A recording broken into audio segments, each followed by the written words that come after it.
بسم الله الرحمن الرحيم. السلام عليكم. أرحب بالدكتورة لبنى المزين، أشكرها على قبول دعوتنا، والدكتورة مشرفة الجلسة العلمية الدكتورة لطيفة الهويش، وأشكر كل من استقطع من وقته هذه الساعة ليشارك الجمعية السعودية لطب أسنان الأطفال هذا اللقاء العلمي. تحياتي ودمتم برعاية الله. دكتورة لطيفة. شكرا لك دكتورة. Welcome Dr. Libby, and we are honored to have you with us today. And I just wanted to start with announcing the next events for the Saudi Society of Pediatric Dentistry. If you can see my screen, we have an event this Wednesday, 22nd of April at 8 p.m. 2 lectures from Dr. Reem and Dr.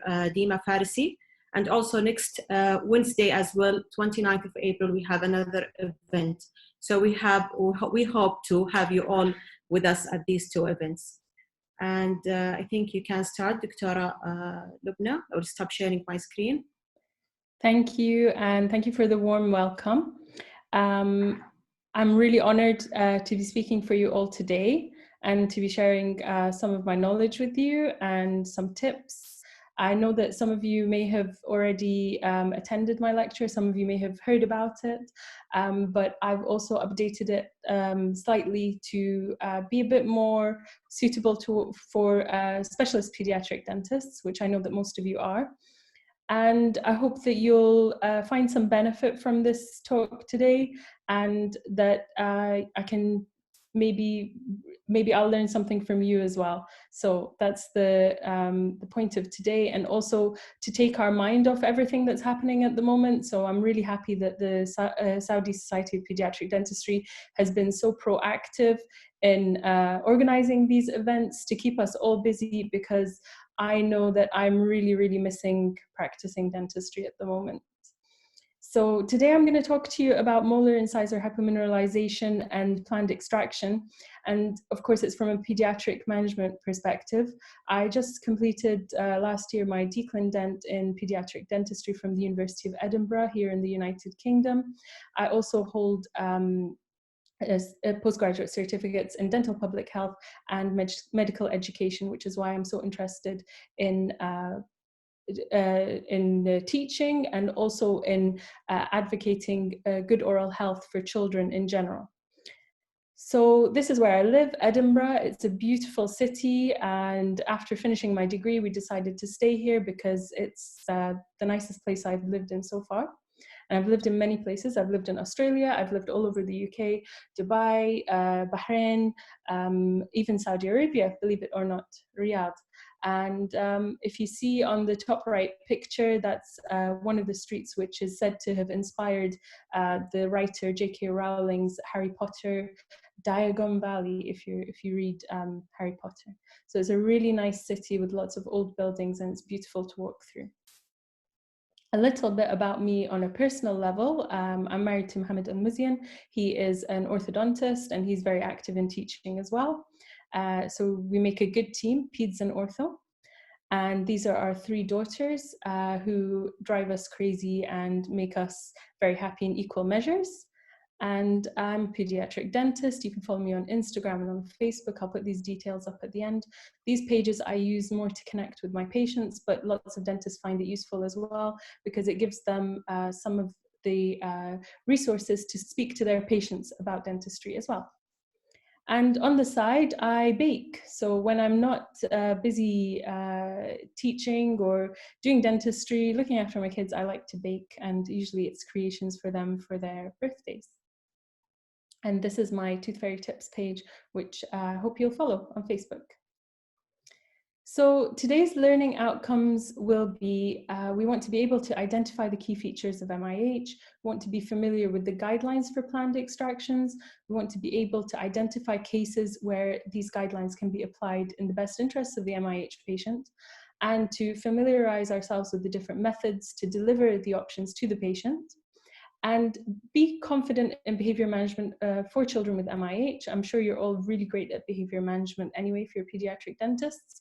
And I want you to be able to tailor your treatment plans to fit the individual patient with MIH, because it's all very well me saying you can do ABC, but ABC might not fit the patient that you have. You might need to do X, Y, Z. So that's what we're going to talk about today. And I'm sure you've all seen this meme going around on the internet now. I don't know what dentistry is going to look like after we come out of the coronavirus. We might end up wearing this kind of PPE in the dental clinics. I know that I would be up for it. I don't mind. Today I miss dentistry so much that I extracted my daughter's tooth, but she did beg me to in my defense. But this is where I'm at right now, missing dentistry. So let's move on to how you're feeling right now. And what I'm going to do is, you can see this duck from 1 to 9, but what I'm going to ask you is, I want to know how confident you are in the diagnosis and treatment of MIH. So I'm going to ask you now, and then I'm going to ask you at the end of the talk as well. So here we go. First thing, how confident do you feel in diagnosing MIH? I'm going to give you a couple of minutes just so that we get more votes in. There's 569 people participating at the moment, so quite a lot of you. Thank you for coming. I appreciate you giving me your time. So we're almost halfway there. Keep voting, everyone. I would hope that you're all quite confident. The host and panelists cannot vote. So can you give us that option, please? Sorry? Oh, the host okay. and panelists cannot vote. Can you please give us the option to vote? Let me see. I don't know if I can do it right this second. I did see the option.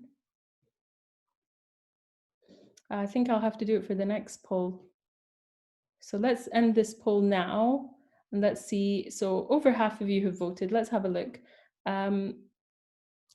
So at the moment, most of you are confident, some are very confident, some are not sure. A few lacking confidence, which is fine. So we're gonna build that at the moment. Can you see the results, everyone? Let's see. Can everybody see the results now? Yeah. So let's move on. And let's talk about, sorry, we'll do the next poll, which is how confident do you feel in treating? And I'm going to allow, I can see the option now, allow panelists to vote. So if you could vote now and tell me how confident you feel in the treatment of MIH. So diagnosing it is one thing, but actually when you're doing treatment, do you feel confident in the treatment plans that you're providing for patients, carrying out for patients? Because that can be quite a different kettle of fish. So let's see. Lots of votes coming in. Excellent. And I would say that when I initially started treating MIH cases, I couldn't understand why we were extracting some teeth. Then when I learned the evidence base around it, I think that's what convinced me and made me feel like when I was planning, I was doing the right thing for my patient, because I had to think about not the tooth, but actually think about the patient as a whole, a patient who's going to grow up and go out in the world. And I wanted to know that when they go out into the wide world, they would I would have done the best thing for them going forward in their lives. So you'll see how that goes as we go through the webinar. So most of you are confident, quite a few are not sure. So I hope that we can change that confidence level and bring everybody up to the top to very confident or confident. So what are the topics that we're going to be talking about today? We're going to be talking about we're going to give an overview of MIH. We're going to talk about the prevalence and etiology. We're going to give an overview of diagnosis, factors that we consider when we're treatment planning, treatment options, restorative materials in MIH, guidelines for planned extractions, and local anesthetic for MIH patients, because there is a little bit of a problem with anesthetizing MIH patients.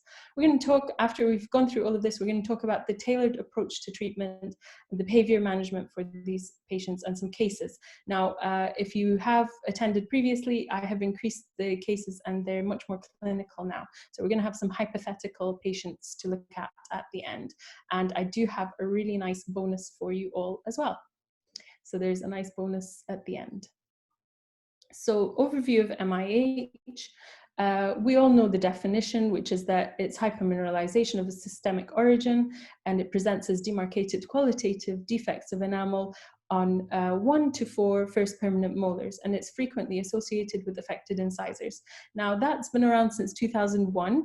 I graduated 2006 and I wasn't aware of MIH. I even feel that my own sister has or had MIH, and I can see that it affected her first permanent molars, and she needed to have restorations in those teeth, and I did the restorations for her, and I was very upset that she needed restorations. I didn't understand why her oral hygiene was so bad that she would need restorations in those teeth, even though our parents were quite well educated and we were brushing well and her diet was good. And so in hindsight, I can tell that she actually had MIH.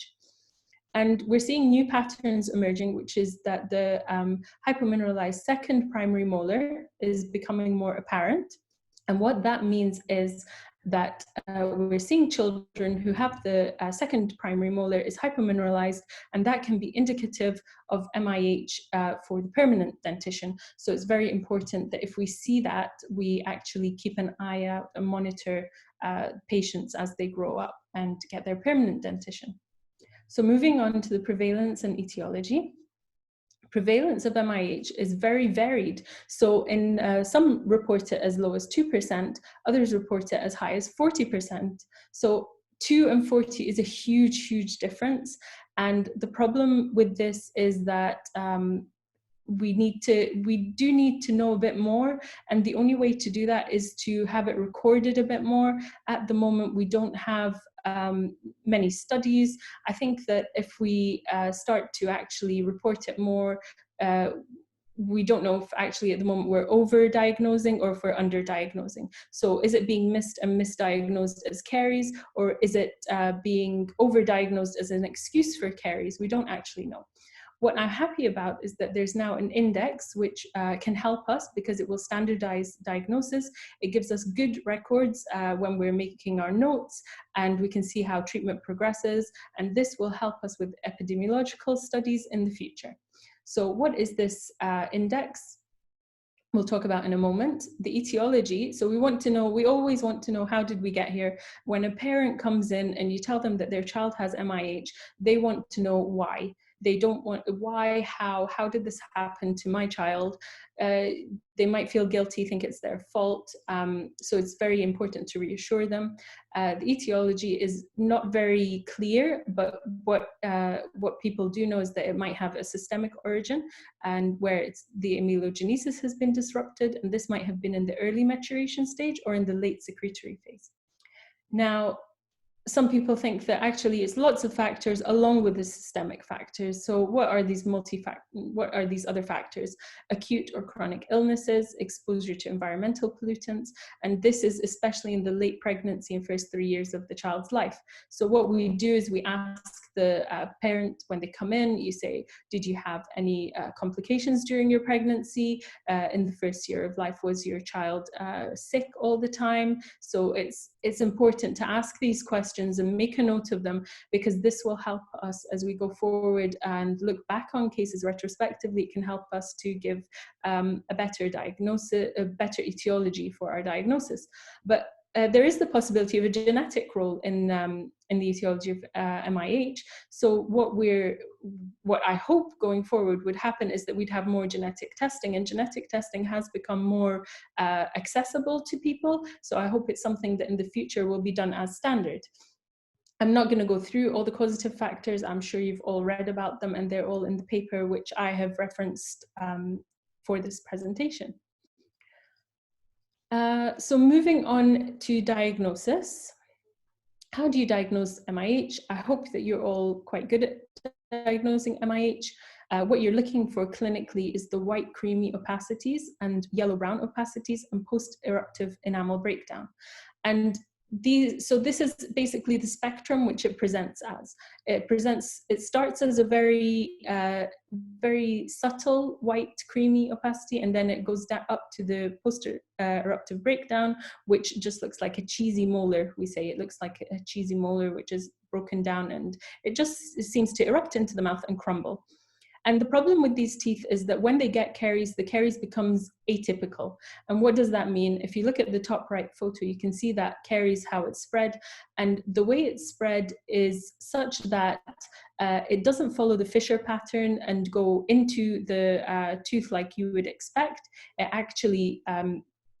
actually spreads all over the tooth on the smooth surfaces as well, which you would not expect to happen. So that's what we mean by atypical caries. We do expect MIH to affect at least one first permanent molar. It might or might not have incisor involvement. The incisors don't tend to crumble. Sometimes if the defect is near the incisal edge and it's in a traumatic bite, then yes, you might see that area of enamel coming away. So that's something to keep in mind. And what I will say about MIH is the rest of the dentition is not affected. So if you look at the other teeth, the canines, the premolars, the second molar, they are not affected. And so this helps us in looking at differential diagnoses to rule them out. And what are the differential diagnoses? Well, we have fluorosis, and fluorosis is the opposite of MIH, because when you have fluorosis, the teeth are caries resistant. They're very strong, but they're discolored. They have the whitish opacities in comparison to the MIH, which will have the whitish opacities, but will be caries prone. So it's more likely to get caries because it's weak. And we don't usually see fluorosis here in Scotland because we don't have fluoride in the water. You would have to ask your patient when you're taking your thorough medical history just to see if they have fluoridated water. They might be drinking a bottled water which has fluoride in it. So that's something that you need to keep in mind. And looking at, and things like fluorosis, they will possibly affect all the teeth, whereas MIH will only affect the first permanent molars and the incisors. If we're looking at enamel hyperplasia, so enamel hyperplasia is quite difficult to differentiate between MIH and enamel hyperplasia, and sometimes it really doesn't matter which diagnosis you're giving. So I wouldn't be too offended if somebody said it was enamel hyperplasia when in fact it was MIH. It's not really going to change my treatment plan. When we look at amelogenesis imperfecta, it's going to affect all the teeth. So if we think it's amelogenesis imperfecta, we would wait for the rest of the permanent dentition to erupt, and then it would become apparent if the other teeth were affected. It would more likely be amelogenesis imperfecta than MIH. Another way to check for that is to look at the palatal surfaces of the incisors, because MIH only seems to affect the labial surface of the incisors. If you were to see demarcations on the palatal side, it might lead you to believe that it wasn't MIH, and it might in fact be a different anomaly such as amelogenesis imperfecta. Then by taking a thorough history, you would be able to either diagnose it as a white spot lesion or rule it out as a white spot lesion, and the same for traumatic hypomineralization. So white spot lesion would probably tie in with bad oral hygiene, and it would probably affect the erupted teeth. So even the primary teeth that were there would probably be affected by white spot lesions. And traumatic hypomineralization, obviously you'd have a history of trauma, although not all histories that you take from patients are reliable, but this is something to keep in mind. Now, the last thing which might help you with diagnosis of MIH is that sometimes, very rarely though, we have eruption difficulties due to the enamel roughness of the six. It doesn't seem to be able to erupt as it usually would into the oral cavity. So when we're looking at severity, I'm not going to go through this in detail, but I've just summarized the severities into a table, and all it encompasses is whether or not there's opacities, post-eruptive breakdown, caries, hypersensitivity, or incisor involvement. Now, mild and moderate and severe is how it's staged, but this is quite difficult because it's very objective. What I see is moderate, maybe you will see as mild. What you see as severe, I might see as moderate. So it's very vague, and it's not a very good way of making a good, accurate record for your patient. Whereas now we have the MIH treatment need index, which is much more thorough, it's much more specific, and I think that this is the tool that we need to be using as standard for all our MIH patients. It's something that maybe you can have down in your clinic to refer to until you know it off by heart, and that way you can make a note on the patient's file exactly where they're at with their MIH treatment needs, and this will help other clinicians when they are managing the patient with you. So I would highly recommend that we all start using that. Now, recently they did some research to see who should be treating MIH. So every dental health system is different. In the UK, we have general dental practitioners, and they see families as a whole, so from children through to adults. And if they have any difficulty in treating any of those patients, they can refer to secondary and tertiary centers for specialist involvement.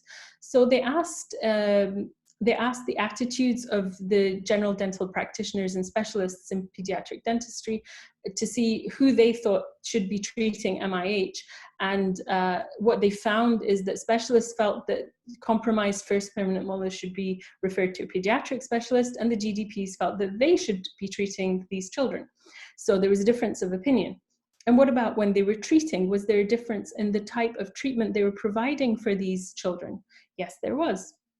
So the GDPs seem to be doing more restorations, including RCTs for their compromised first permanent molars, whereas specialists seem to go more towards extractions. So that's something interesting to note, that the specialists were in the UK tend to have a preference for extractions. And I think as we go through the presentation, you'll see why that is.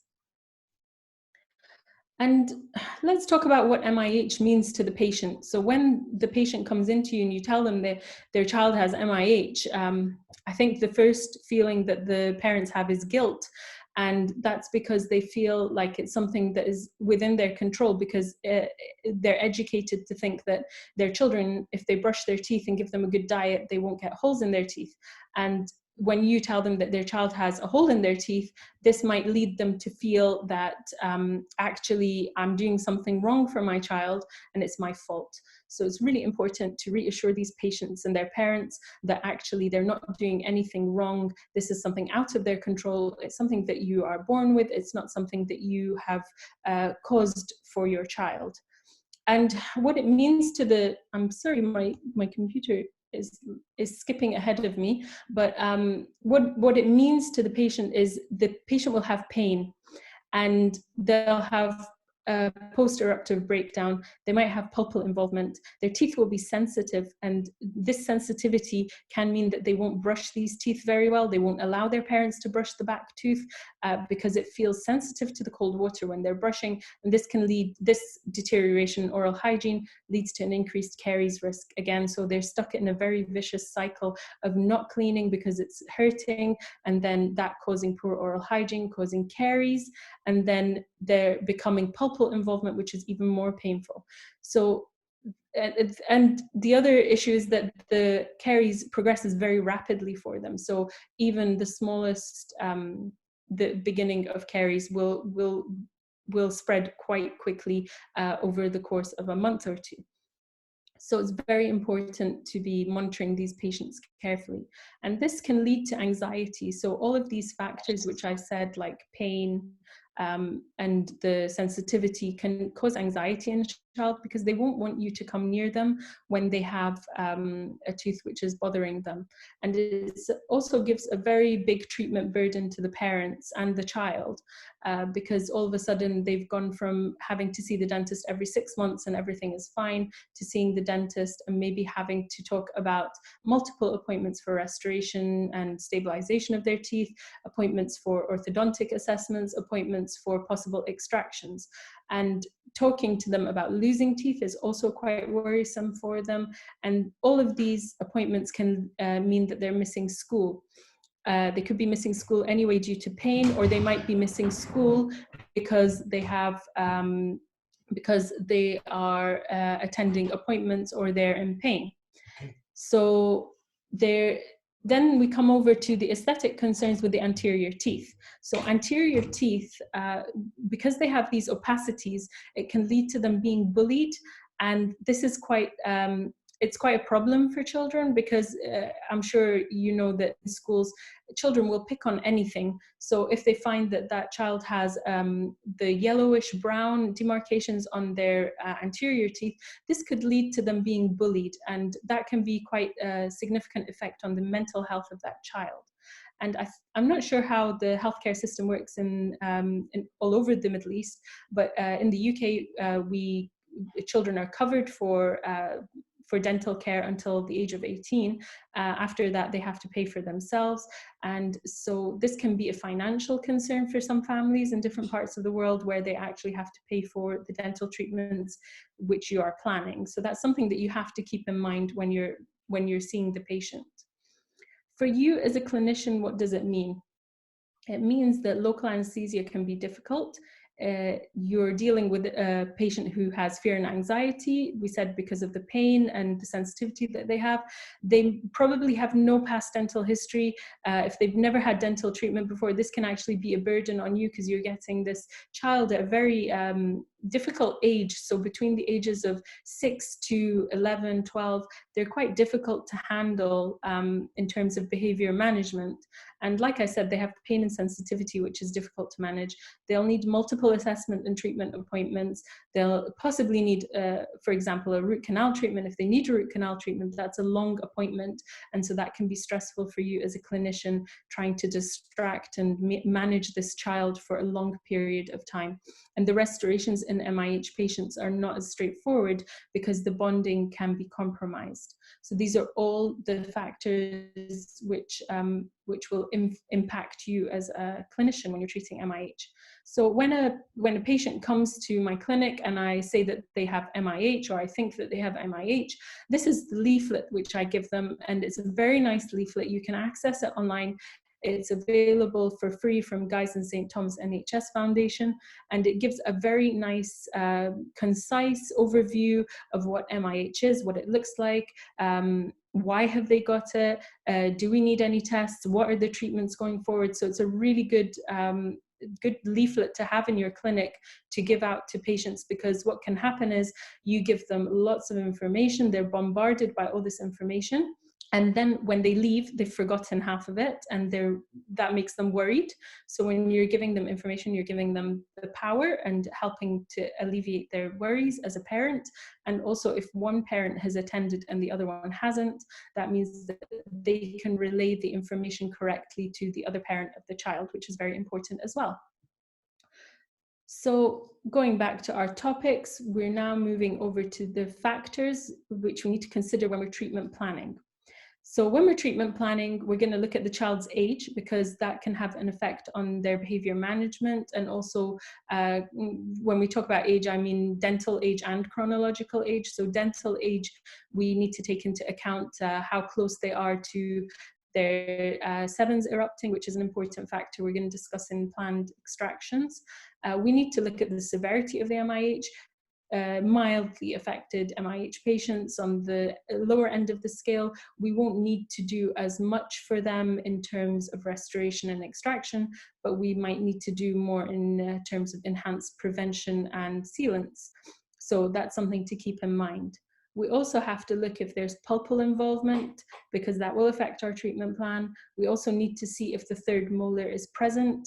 We need to assess the restorability of those teeth which are involved. So if we have one of the teeth which is severely affected, we need to see if actually in the long term, is it restorable, or are we just doing heroics for a tooth which cannot be restored in the long term. And when we're looking at that long-term prognosis, we also have to factor in the long-term treatment cost, because there's no point in you giving a family with low socioeconomic status signing them up for a restoration cycle, which the child will get for free until they are an adult. And then once they go over into adulthood, they're then burdened with this cost, which they cannot afford. So that's something that you need to bear in mind when you're treating your patients.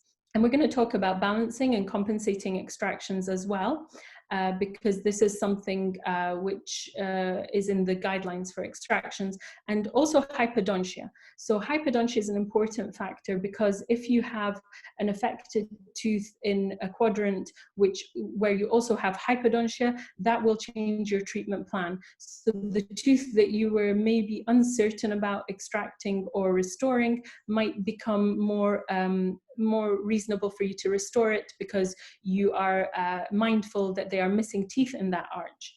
And at the moment, so especially the missing fives, so if you have a missing 5 in that quadrant, which is planned for extraction, in the quadrant where you have the 6 which is affected, it's important to look for the hypodontia. I'm currently just polishing up my systematic review about missing teeth, about hypodontia, and they're linked to malignant disease. And this has a lot of, we're talking about genetic testing for that. So I think that genetic testing is something that should be utilized more in the dental field for us to be able to identify these factors and see if they have links to other things as well. So I think it would be quite useful. That's my paper, which will be coming out this year, hopefully. And the other issue is, if you have missing 5s, this can mean that you have infraoccluded primary molars in their place, and you need to be able to manage that as well. So I had a nice review that I wrote about treatment planning for infraoccluded primary molars. I will share the link for you to access that as well. It's quite a comprehensive guide. So what are the treatment goals? When I have a patient, my goal is to do as little as possible, not because I'm lazy, but because I want to minimize their treatment burden. I don't want that child to go through a lot of treatment, and it is tiresome for the patient, it's tiresome for the parents, and it's tiresome for you as a pediatric dentist doing all the management for that child as well. So the primary goal is to minimize treatment burden. How do we do this? We do this through enhanced prevention. So we're going to really go at them with the prevention tactics, and we're going to go for remineralization treatments, and we're going to manage their sensitivity, because if we can do this, it can help the child a lot. So now we're going to move on to our treatment options. I'm not going to spend too much time on this because you're all quite familiar with these things. I'm just going to read through them so we can focus more on cases. So we would seal a tooth, we can temporize a tooth, we can restore the tooth, put a stainless steel crown on, or extract. So this is how it kind of progresses through treatment. You'd start with the simplest, which is sealing, and in this case I'm referring to the affected molars. So I refer to the SDCEP guideline, which is the Scottish Dental Clinical Excellence Programme. It's a fantastic guide. I'll show you it, and you can download it for free, and it gives you a very comprehensive guide with lots of pictures and lots of information. It's all evidence-based information, which is great to have. When you have mildly affected first permanent molars, the first line of action is to put fissure sealant on, and to make sure that you're getting fluoride on that tooth as well, to remineralize it, decrease hypersensitivity, and strengthen that tooth, hopefully. So that's the first line of action for these children. And when you're doing fissure sealants, I tell children that it's like getting gel nails, but for your teeth. I'm really happy that at the moment in my clinic, I have some nice sparkly,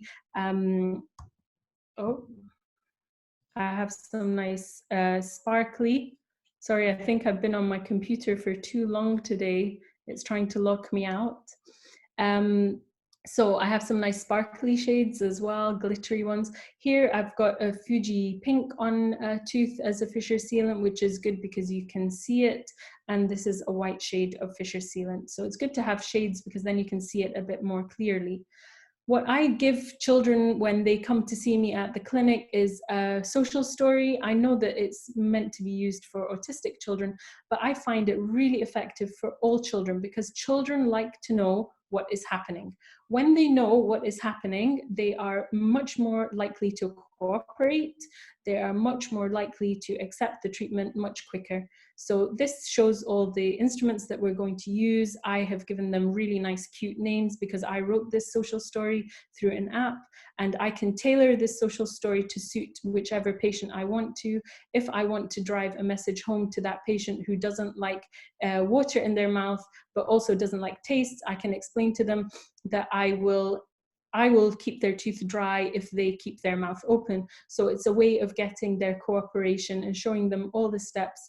I send it to the patients after we've had our initial assessment appointment. This is what we're going to do next time. The parents read through it at home with the child, and that just helps the child to cooperate better with their treatment. So I'm just going to check that everybody can still...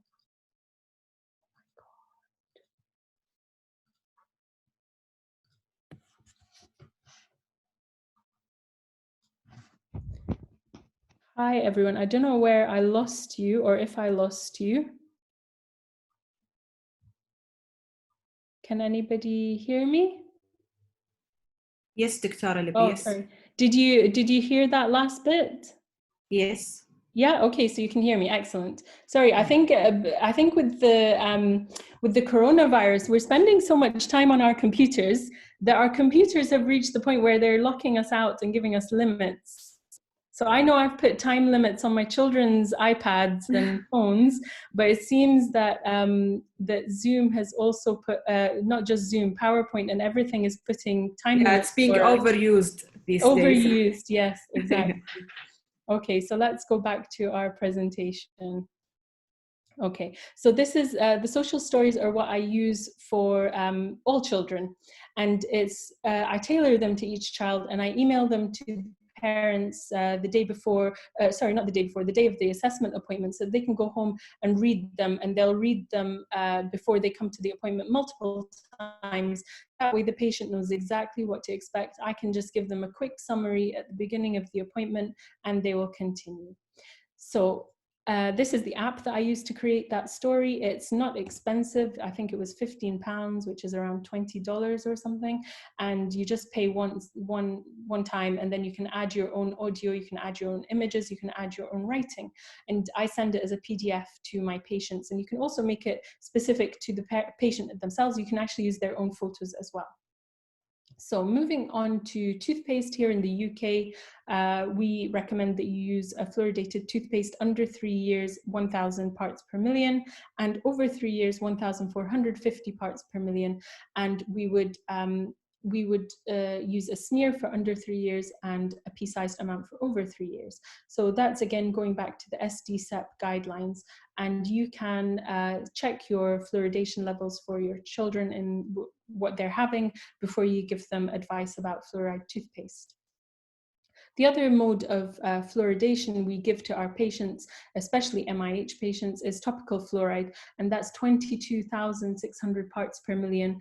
I like to give them a choice of flavors because that makes the child feel a little bit in control. So instead of saying to them, would you like to have some fluoride on your teeth? Is that okay? I will say to them, we're going to paint some fluoride on your teeth today. How lucky are you? Which flavor would you like? And I give them a choice of flavor, and I think that gives them the feeling of control, and that can help with their cooperation in the treatment.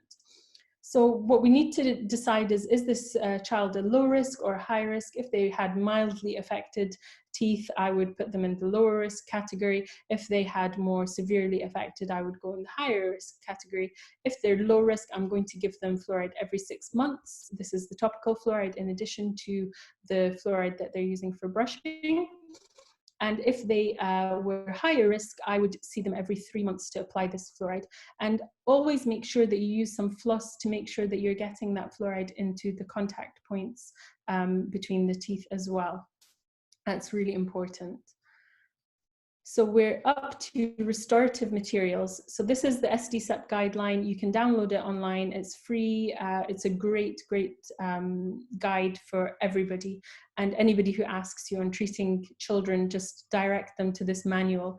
The materials we use in MIH are GICs, composites, stainless steel crowns. Now there's Icon, which is a newer thing, which I have trained to use, which is very good.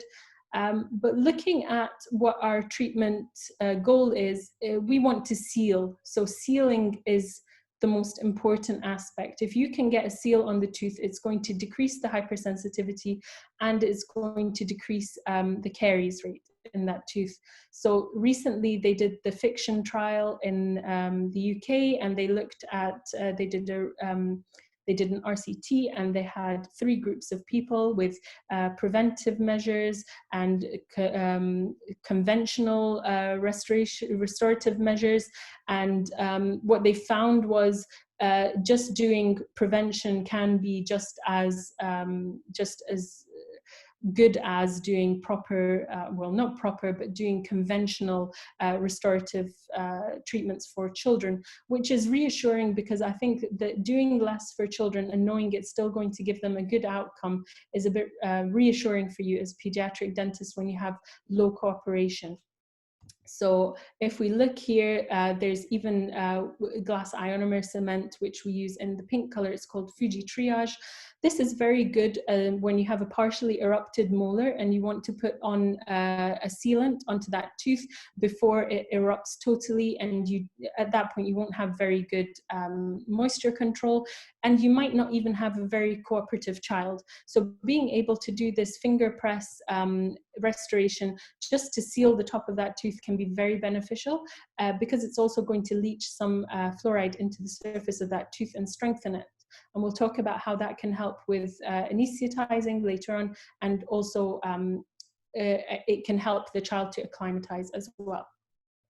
So fissure sealing over a slightly cavitated tooth is very acceptable, because you are sealing in that defect, you're sealing in the caries, and it will give you a good outcome. But obviously you need to check that you are that the margins of that sealant are robust every time that they come in. And the whole technique is fantastic for sealing in teeth to make sure that any caries doesn't progress. And also if you have very high sensitivity, so very hypersensitive tooth in MIH, it might be an idea to put a crown on it to help that child to overcome that sensitivity if sealants aren't working. So you can also use it as a temporary restoration. So if you do have a cavity and you can do some stepwise removal of caries and add in some glass ionomer in the intervening times when you're waiting as an interim restoration before you put in the final restoration. And these are the preformed metal crowns that you can use on 6s. Here it is placed on a 6. This radiograph shows it in a case of dentinogenesis imperfecta, where they placed it on all 4 6s. It can happen in MIH as well, that you would place it on all 4 6s. And the reason being is you might need to temporize it until the time that you want to extract those teeth, but also you might want to decrease the sensitivity for that child as well. And they come from various companies.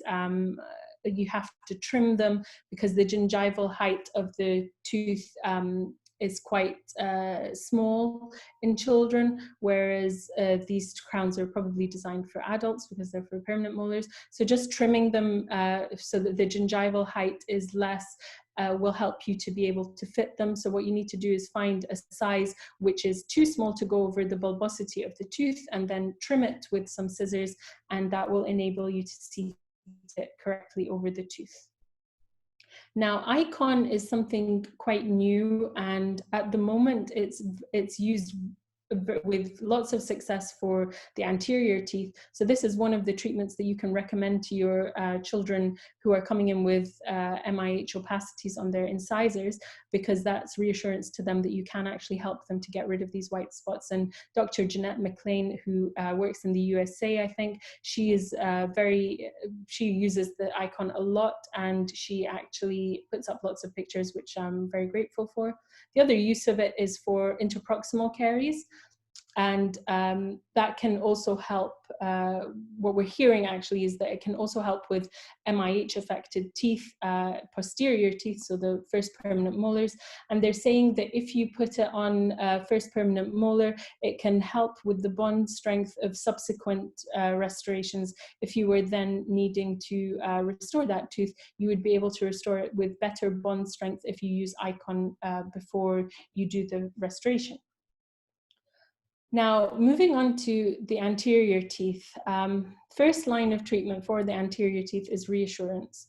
What do I mean by reassurance? I mean that you need to reassure the patient and their parents that it's absolutely fine for them to have these white opacities on their teeth, because what they'll hear from friends, and I say friends the term loosely because they're probably bullies, but they'll be telling them, you know, why are your teeth like that? Why are your teeth so yellow? Because the rest of the tooth will appear quite yellow in comparison to the white spot. Like I said earlier, if the spot on the teeth is a bit brownish in color, this can mean people will be asking them, you know, why don't you brush your teeth? Why do you have brown marks on your teeth? And so it can be quite damaging to the child's mental health when they're being bullied about these things. And so what I say to patients is, I don't tell them I can make your tooth look normal. I will say to them, I can make it look less boring, because I don't want them to feel that what they have is abnormal.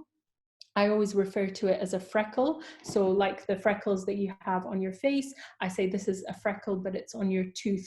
And, you know, you can't blame people for having freckles. It's exactly the same thing for having these opacities on your teeth. But when would we intervene for these children? We try not to intervene until the threes are erupted, and there's a few reasons for that. The threes are always darker than the centrals anyway, and laterals, and so we want to be able to treat the 3 to 3 as a whole so that we get a good result for the child, and we don't want to, for example, bleach the centrals and laterals, and then the canines will appear even darker in comparison to those lighter teeth. So we want to wait for those teeth to come through before we intervene. And also, we don't want to enter the child into the restoration cycle too early.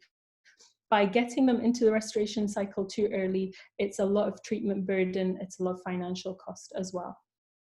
So what we would start with is the least invasive procedure, which is bleaching. And bleaching just works by lightening up the rest of the tooth so that in comparison, that white spot will fade in comparison to that. The next step would be microabrasion. So especially in the brownish discoloration, or if it's got some roughness, microabrasion can help with that. And then we move on to Icon. Icon is showing fantastic results for these white spot lesions. And then if none of these worked or didn't work as well as we wanted, weren't giving us the result we wanted, we could move on to direct composite veneers. Of course, not cutting away any tooth structure. It's really important that with our pediatric patients, we're not cutting away tooth structure. We want to save that tooth structure for when they're older and they can have more definitive restorations. And the thing with parents nowadays and children is they will come in and they've heard of these Hollywood smiles, they want veneers. Veneers are going to fix everything for them. You need to make them understand that you can't have veneers for children because the gingival line will change as they grow older.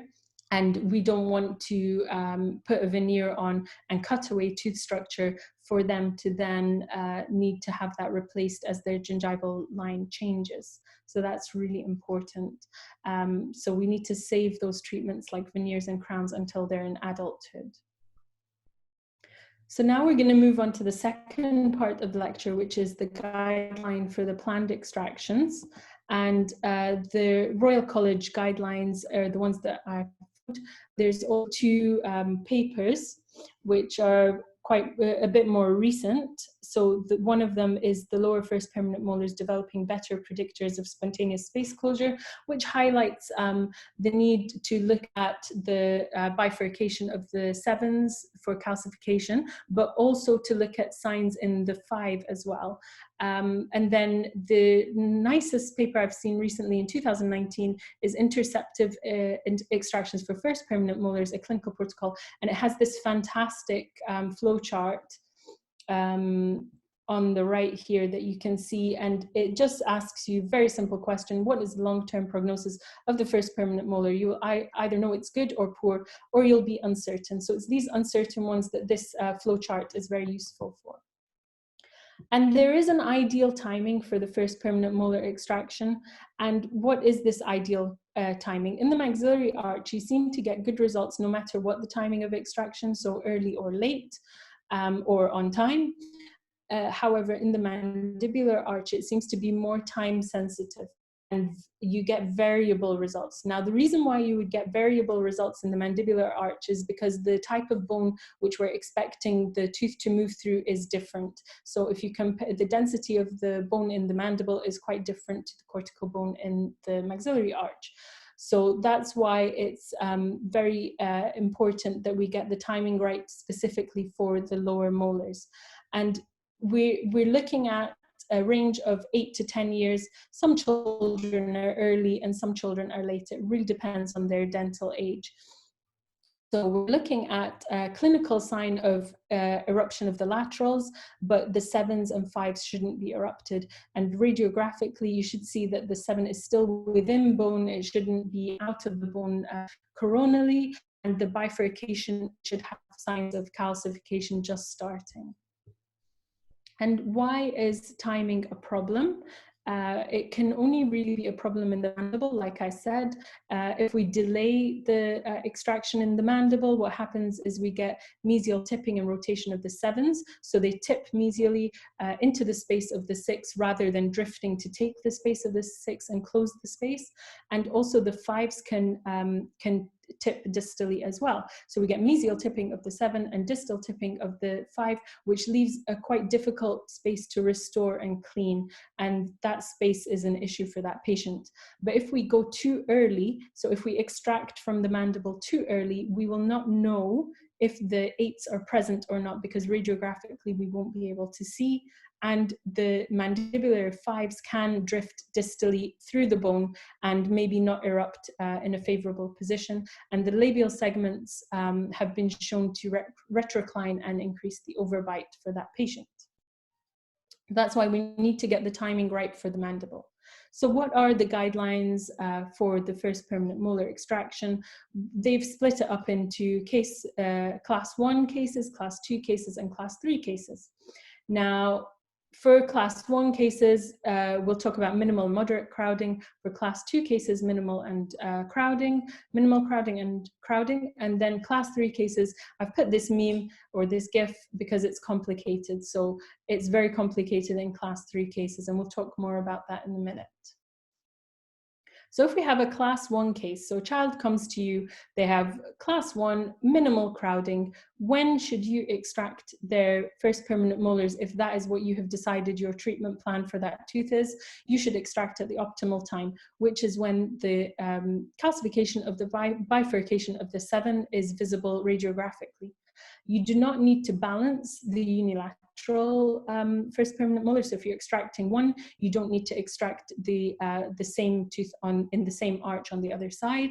If you're extracting the mandibular, they do say to compensate with the maxillary above it. However, if you are able to give the child an appliance to keep that maxillary first permanent molar in place, then that is also an option to stop it from over erupting. Or if you're able to monitor it and then make a decision, that's also an option. If you're extracting the maxillary first permanent molar, you do not need to compensate by taking out the mandibular first permanent molar, because it will not over erupt just due to gravity, I guess. Then if we said that we had moderate crowding, again, we would wait for the optimal time. And if we have bilateral crowding, we would balance that extraction and consider compensation with maxillary first permanent molar. And if we had labial crowding, we would consider delaying extractions until the second permanent molar was erupted, because that would enable us to use the space for alignment. Or you could just do the extraction at the optimal time and then deal with whatever crowding appears in the permanent dentition. So the class 2 cases with minimal crowding, with the mandibular first permanent molar, we want to extract at the optimal time. But with the maxillary, we want to give the orthodontist the gift of space This is what I say to my husband, who's orthodontist. We work in the same clinic, so we work together on various cases when it involves children. And so I like to give him the gift of space. If a maxillary first permanent molar needs to be extracted for an MIH patient, I would be looking to temporize it and keep it in place for as long as possible after that window of opportunity for optimal extraction is gone, so that the orthodontist can use that space to correct the malocclusion in the upper arch, and that will avoid you having to take out another healthy tooth. So you're taking out a tooth which has a compromised prognosis. That is better than taking out that tooth and then later having to extract a healthy premolar as well to correct the incisor relationship. So that's what you need to do. You need to try and give your orthodontist the gift of space in a class 2 case. Remember that. And if you're extracting mandibular and maxillary at the optimal time, then you'll need to address the crowding in the permanent dentition when it comes through without giving the gift of space.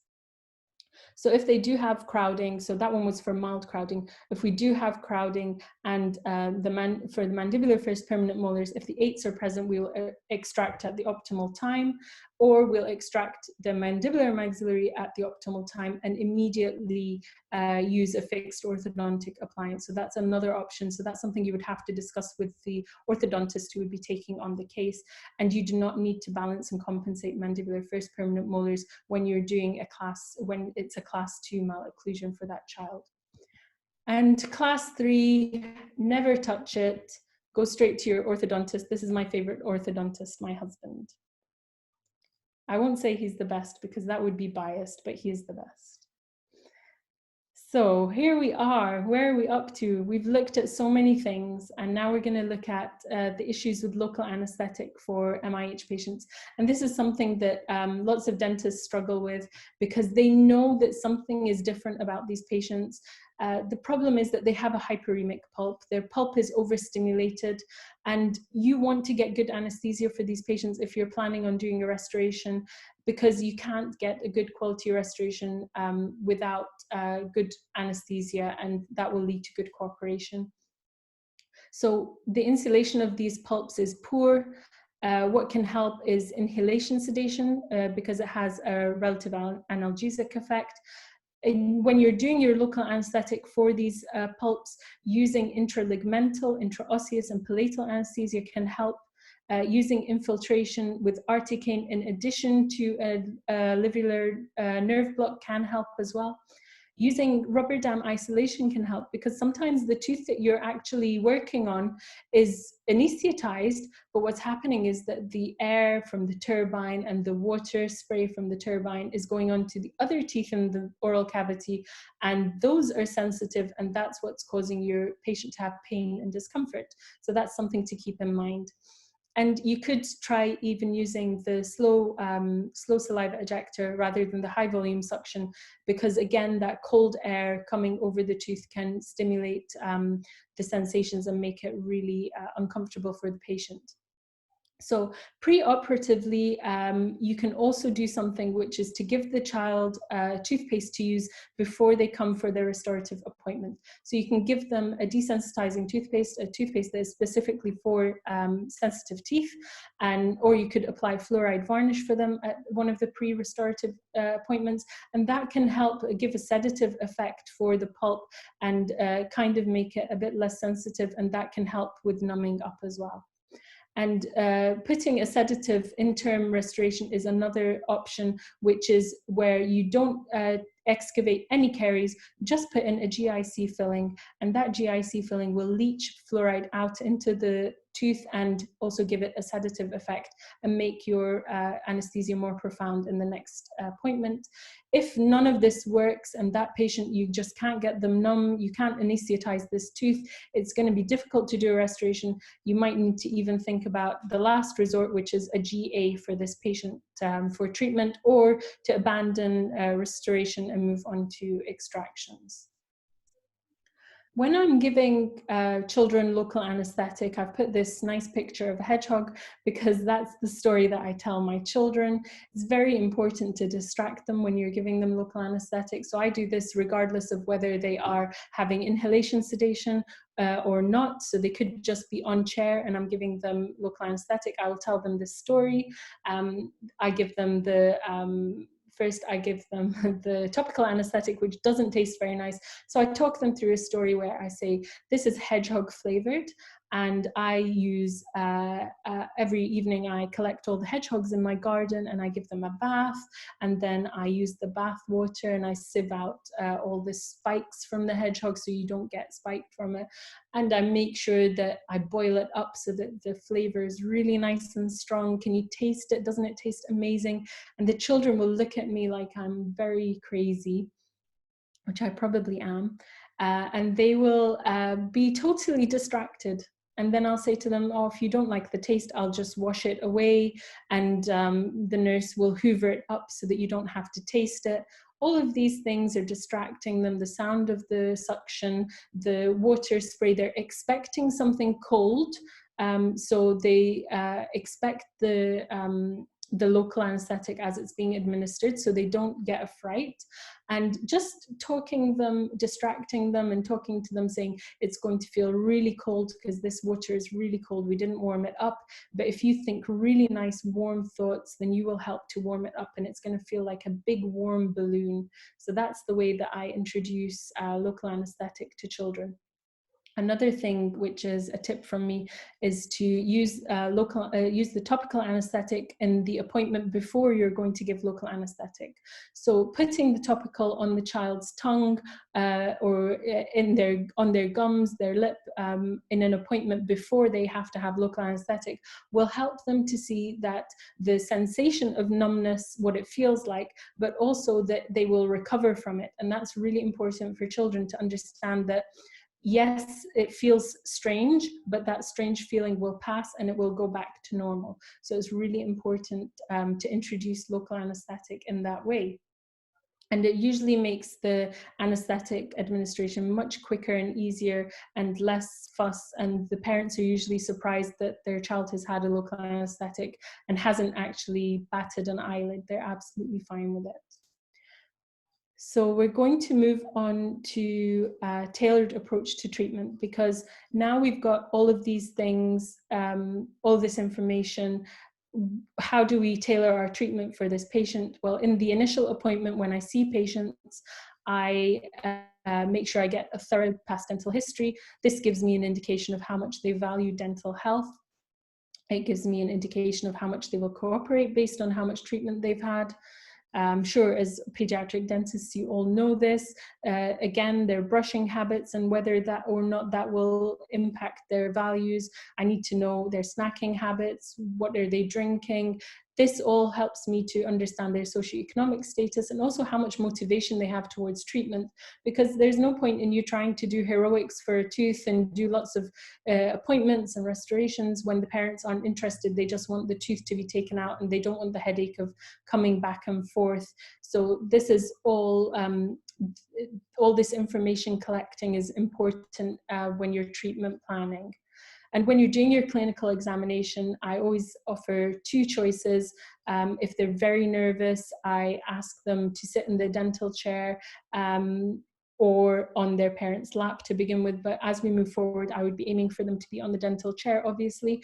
And so I use a Polaroid camera to get them on the chair to say to them, we're just going to take a photo, and that helps because they take the photo home, they show people, it reinforces that behavior that we want them to repeat the next time that they come in, of sitting on the dental chair. And at the same time, they feel really proud of themselves that they've done that. So again, check their intraoral soft tissues and teeth present. And we also look for habits like thumb sucking, nail biting, tongue thrusting. And we'll also see if they have any caries in their remaining dentition, because it's important that when you're diagnosing MIH, you don't miss everything else as well. So don't focus on the sixes and forget about the rest of the dentition. Child needs to be motivated, the family needs to be motivated, so it's really important that when you're assessing your patient, you see what their motivations are. In the SDCEP guideline, you can see a nice motivational map for motivational interviewing, which is how you can find out what the patient's motivation is. It might be that they want really nice straight teeth, it might be that they want really nice white teeth. So you need to know what their motivation is so that you can help to drive them, and that will help to get them on board for your treatment plan. Another thing that I like to use is Brush DJ. I recommend this to all my patients. It's a nice app, it's free. It reminds teenagers to brush so that the parents don't have to nag them, and it times them for 2 minutes with their favorite music, which is great. Now let's talk about behavior management for these patients. And you can see here on the right with me with my nurse, I like to wear really nice colorful scrubs that make the child feel at ease. And I like this quote. It said, one of the most responsible things you can do as an adult is to become more of a child.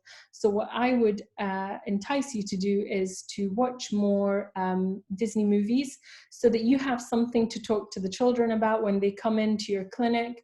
Make sure that you're up to date with all the latest movies. I always say it's like CPD for pediatric dentists. So when I go out at the weekend to watch the latest Disney movie, I put that down as my CPD or CME in the Middle East. What are the challenges? So we have challenges from the patient and we have challenges from the parent. I'm not going to go into detail with this because you're all pediatric dentists. You're all aware of the factors that are involved with managing these patients, and also, you know, dealing with whether they have fear or anxiety is important, because fear is very specific, so you can desensitize them to that, whereas anxiety is very vague and they will just need acclimatizing to the situation for that. And remember, don't mention you know who. If you don't want them to think about pain, do not say pain. If you don't want them to think about something, you don't say it. So if I say to you, don't think about dogs, I know that everybody now who's participating is thinking about dogs.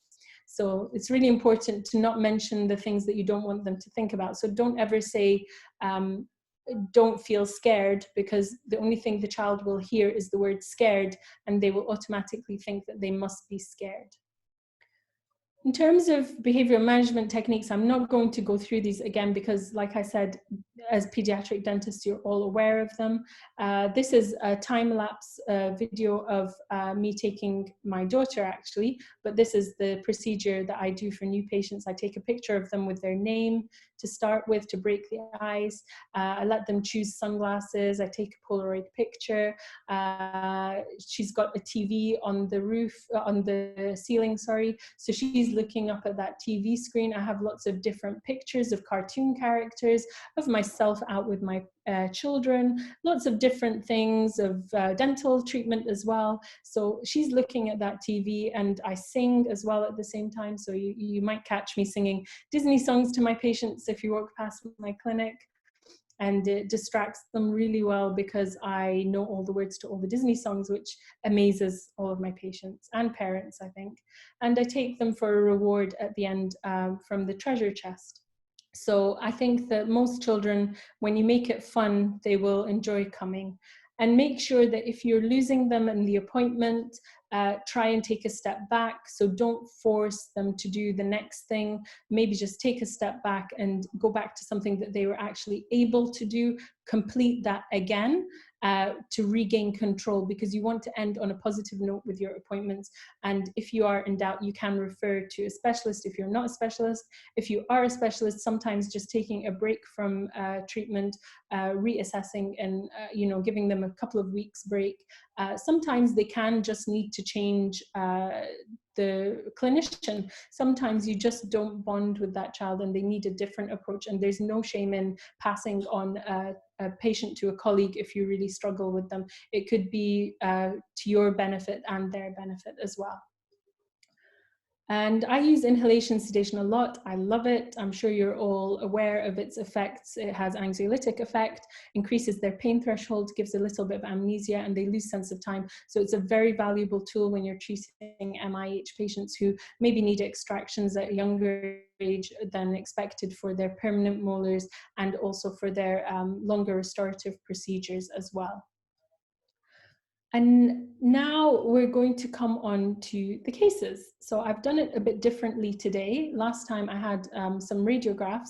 This time we're going to talk about what's next. I'm going to give you some hypothetical patients, and we're going to do a poll of what your treatment plan would be for these patients. So now what? I love this, this meme, this GIF from Finding Nemo, one of my favorite Disney movies. Now what? What do we do now? We've got all this information, we've got all these guidelines, we've got all these restorative options. What do we do with them when the patient actually presents in your chair? So you're going to have to choose from the following list. You're going to choose to do enhanced prevention, which type of sealants, which type of restorations, extractions. Will they be immediately done? Will you wait until the optimal time? Will you delay, for example, for class 2? Will you manage this patient on chair? Will he manage with inhalation sedation? Or is this a child who just will not cope with any treatment and will have to be taken for a general anesthetic? So let's start with a 7-year-old boy. So I want to make sure that you're all paying attention now, because we're going to be voting for what the treatment is that we're going to do for this patient. So this is, the photos are not a case, they are a hypothetical case. So I have inverted that same image. So don't worry, you're not seeing double. So let's say, for example, a 7-year-old boy came to your clinic and his upper right and upper left first permanent molars looked like this. His lower right molar looked fine. It has a slight creamish opacity there on the buccal cusp, but apart from that, nothing else. On the lower left 6, he has a bit of post-eruptive breakdown, very localized to one spot, and a defect there which has become carious. So let's also say that this patient is a class 2 patient. He has class 2 malocclusion. He has no previous dental history and he's anxious. And he has hypersensitivity on all of these 6s. So even this one, which appears to be intact, is still hypersensitive. So what we want to know is, what are we going to do for this patient? I have 4 options. The first option is to extract all the 6s under general anesthetic immediately. So he's 7 years old, he's class 2, he's anxious, he has these hypersensitive teeth. Would you extract all the 6s immediately? Or would you temporize or stabilize all the 6s and then extract the 6s at the optimal time under general anesthetic? Would you temporize and stabilize all the 6s, then extract all the 6s at an optimal time under inhalation sedation? And the last option is to temporize and stabilize all the 6s, then extract the lower 6s at the optimal time under IS or GA, followed by extraction of the upper 6s when commencing orthodontic treatment under IS or GA. So I'm going to open the poll for the treatment plan, and we're going to see if anybody is still awake. We have 792 people here, which is phenomenal. Let's see what everybody would do.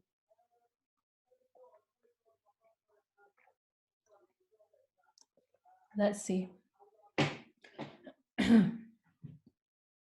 Lots of votes coming in. Did you all notice my glass? I don't know if you can see it, but it says, here we go. You see it?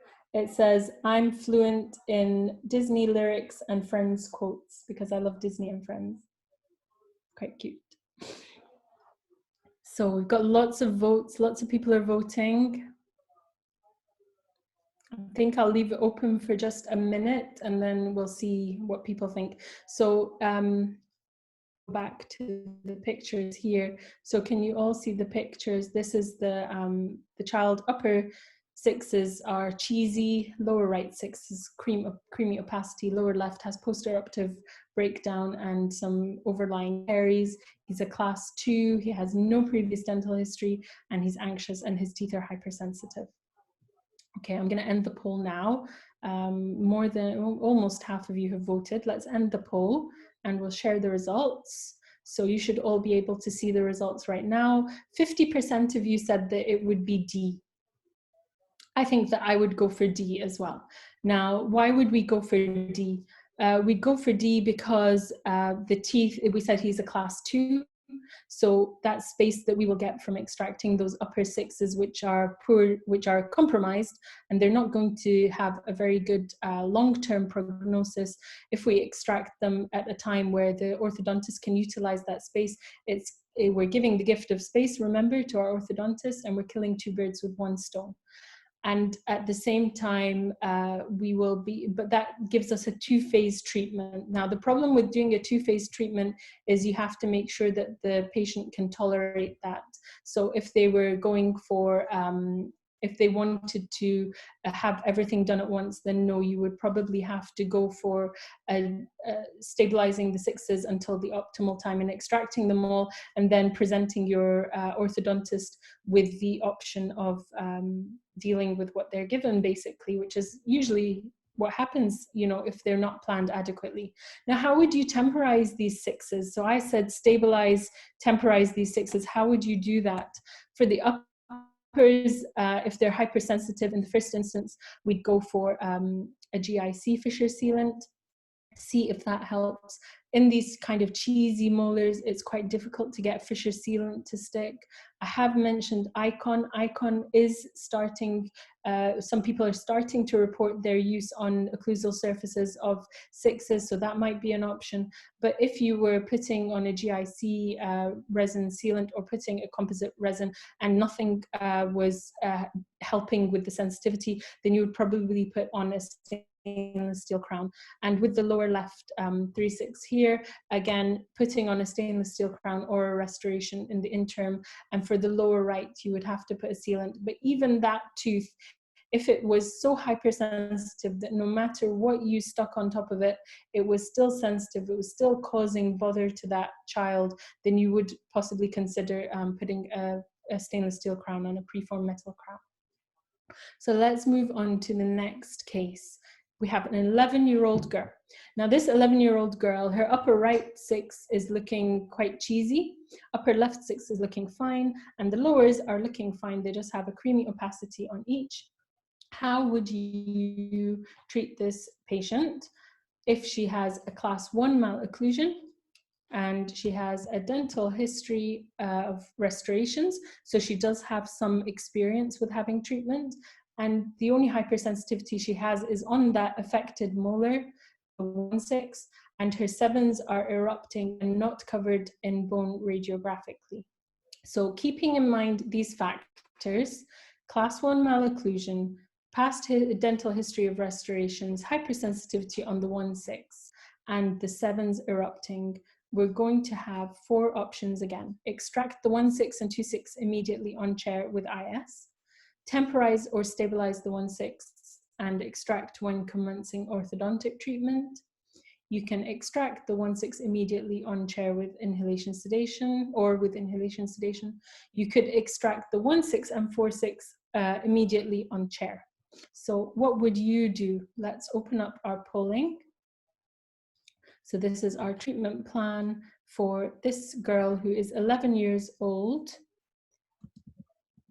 Let's go back and have another look at it.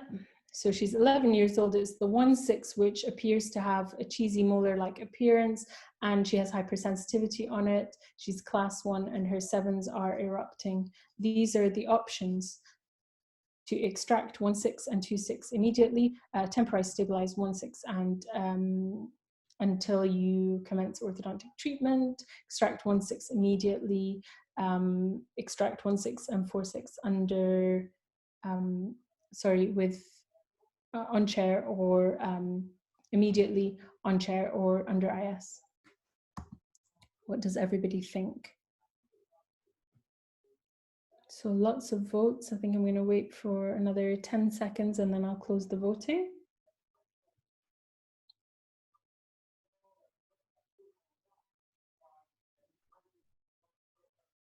Okay, I'm going to end the vote now and I'm going to share the results. Here we go. Most people have voted for B. Okay, let's have a look at B. Let's have a look at B. So B was to temporize and stabilize the 1/6 and extract when commencing orthodontic treatment.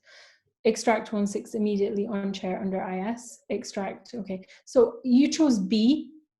Actually, I would probably choose C, personally. Why? Why would I choose C? Because leaving that tooth there, which is crumbling, cheesy, it might become a surgical extraction later on. So that's something else you need to keep in mind. So although the tooth isn't good looking right now, it could probably look worse. When we're doing class 1 malocclusions, remember we said we don't have to compensate and we don't have to balance the extractions. So we definitely don't need to extract anything else at the moment. So we would just need to extract that tooth. If it's bothering her, why not give the 7 more of a chance of coming into that space? Because at 11 years old and her 7s are already erupting or on the path to eruption, it's probably the best time to extract these teeth. So I would actually go for C, and I could do that on chair or with inhalation sedation, because it is quite a big tooth to have removed for a child. Let's move on to the next case, a 6-year-old girl. So she's just presented, her 6s have just come through. She's quite advanced dental age, and her upper right 6 is looking like this. Her upper left is looking sound. Lower left is looking, is also looking sound. Is a post-eruptive breakdown, and the lower right is looking sound. So this is actually something that you're presented with quite often in the clinic, is that they are contralateral teeth. So one at the top on the right, one at the bottom on the left. So it's usually the opposite sides, just to make life more difficult. So I've made it more difficult for this case. So a class 2 malocclusion, and she has no dental history. She hasn't had any restorations or anything. She's quite anxious because of that, I guess, and because of her age. And she has hypersensitivity on the 1/6 and 3/6. So the 2 affected teeth are hypersensitive. In addition, she's anxious and she has a class 2 malocclusion. So let's see what the options are for this patient. You could extract all 6s immediately under GA or IS. You could temporize or stabilize the affected 6s and then extract 3/6 at optimal time under GA IS. Then extract 1/6 and 2/6 in line with orthodontic treatment plan under GA or IS.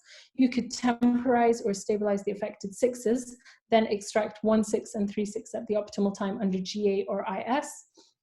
Or you could temporize and stabilize the affected 6s, then extract 1/6, 2/6, and 3/6 at optimal time under GA or IS. So I'm going to go back to the pictures for you and look at this case and think, she's a class 2, what would I extract and why? Okay, so what teeth would you extract and when would you extract them? That's the question.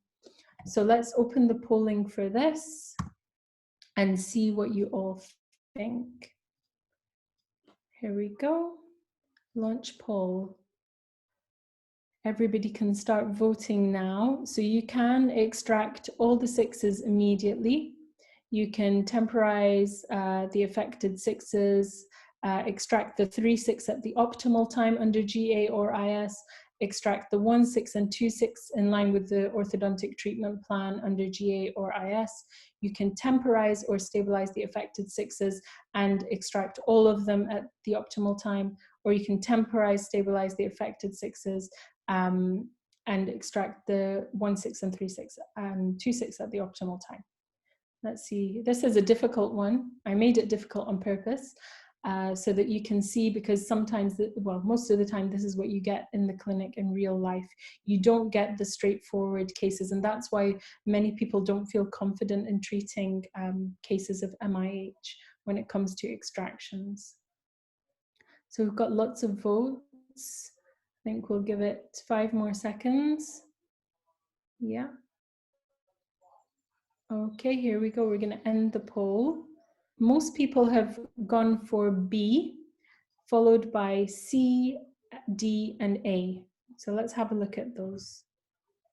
So B, lots of people have chosen B. I think I would choose B as well, because the 3/6 is the most affected by timing. You would need to extract the 2/6 to compensate and balance in this case. So that's why you would need to extract the 1/6 and 2/6. However, if that child then started to have pain, if that child had discomfort. If the plan was to have a general anesthetic and you only want to do one general anesthetic, then you would try and temporize them all and then do D, which is to extract those 3 teeth at the optimal time under GA or IS. So I think lots of factors come into play, and it's very difficult to give a conclusion for this case because initially she's presenting and she's 6 years old, but when you're actually going to carry out this treatment when she's 9 or 10 years old, her situation could be totally different. She could be more confident or she could be less confident in the dental environment. You don't know how she's going to be receptive to treatment at that time, which is really important. And also there's lots of other factors such as the parents' wishes. Some parents do not want their children to have general anesthetics.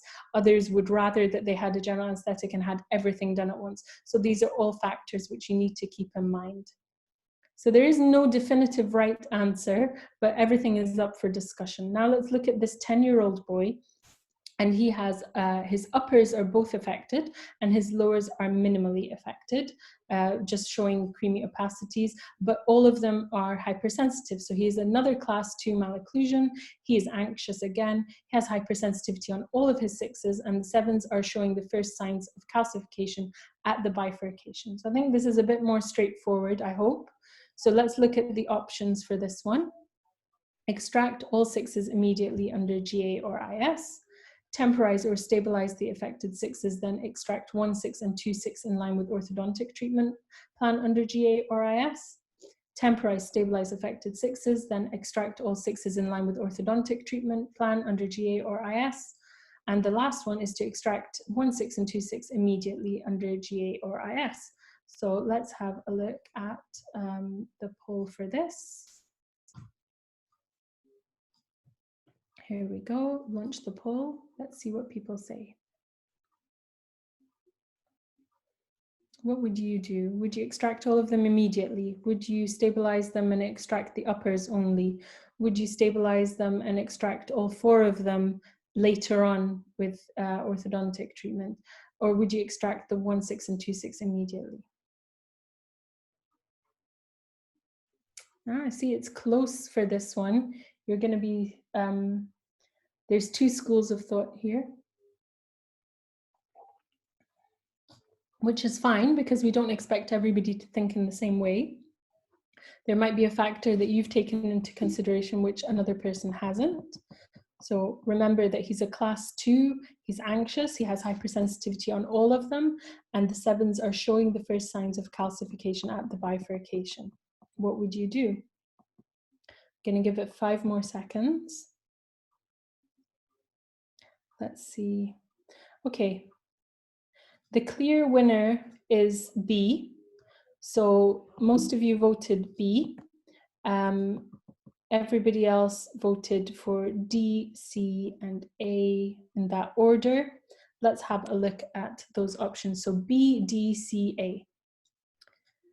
For B, it said temporize, stabilize the affected 6s, then extract 1 6 and 2 6 in line with orthodontic treatment plan under GAIS. I think that's the option I would choose because although the lower teeth have hypersensitivity, that's something that you should be able to address. So you'll be able to put on sealants, to use remineralization techniques to get that sensitivity under control. Some people have said extract 1 6 and 2 6 immediately under GA or IS.